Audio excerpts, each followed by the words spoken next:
Millennium, Hindi व्याकरण तथा रचना 5। पाठ 20, निबंध लेखन। निबंध लेखन एक कला है। निबंध का अर्थ है बंधा हुआ। अपने मन के भावों या विचारों को नियंत्रित ढंग से लिखना निबंध कहलाता है। द्रौपदी मुर्मू का जन्म 20 जून 1958 को ओडिशा के मयूरभंज जिले के संथाल समुदाय में हुआ। उन्होंने कठिन जीवन संघर्ष सहते हुए राजनीतिक क्षेत्र में अपनी पहचान बनाई। 1997 में उन्होंने रायरंगपुर नगर पंचायत के पार्षद के रूप में राजनीति शुरू की। वो 2 बार विधायक और ओडिशा में मंत्री भी रही। उन्होंने 2015 से 2021 तक झारखंड की पहली महिला राज्यपाल के रूप में सेवा दी। 2022 में द्रौपदी मुर्मू भारत की 15वीं राष्ट्रपति और देश की पहली महिला आदिवासी राष्ट्रपति बनी।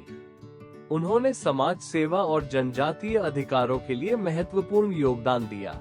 उनके जीवन में व्यक्तिगत दुखों के बावजूद उन्होंने कभी हार नहीं मानी और देश की सेवा को प्राथमिकता दी।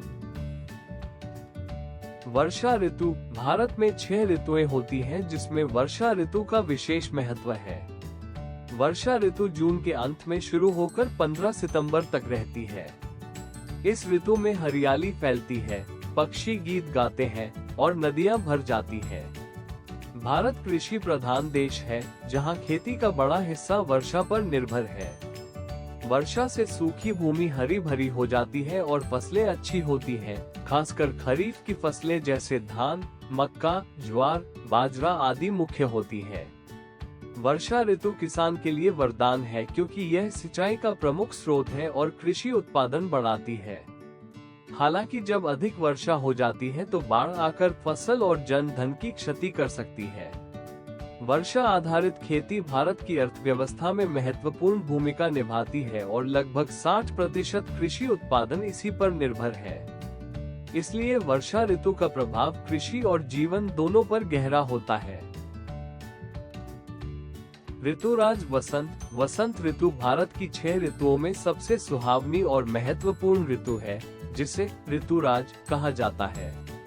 ये फरवरी मई के बीच आती है और प्रकृति को खिलखिलाती हरियाली और रंगीन फूलों से भर देती है। इस ऋतु में शीतल मंद सुगंधित हवा चलती है, कोयल की कूक सुनाई देती है और मोर नाचते हैं। वसंत ऋतु नवजीवन, उल्लास और स्वास्थ्य बनाए रखती है। किसान इस ऋतु में नई फसलें बोते हैं और वसंत पंचमी व होली जैसे उत्सव मनाए जाते हैं। ये ऋतु शरीर को रोग मुक्त कर आयु बढ़ाती है तथा वातावरण में खुशहाली लाती है। भारत में इसे प्रेम, उल्लास और नवजीवन का संदेश देने वाली ऋतु माना जाता है।